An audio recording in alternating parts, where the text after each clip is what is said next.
但係我亦都唔能夠講話我自己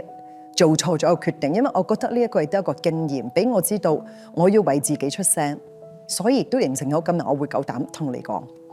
因為我覺得要面對自己嘅問題。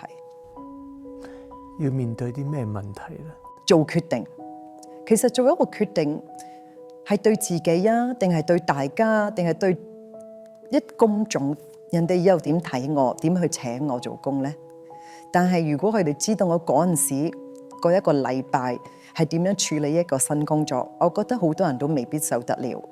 有邊一個會明白我嗰陣時其實係幾唔開心、幾難受啊？你每日返工喺個車上面，你會有時情願不如發生一個小意外，咁我唔使返工啦。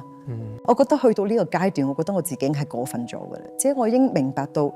情緒上或者精神上，我已經唔得啦。即係我已經做到情願傷害自己，都唔想情願返呢份工。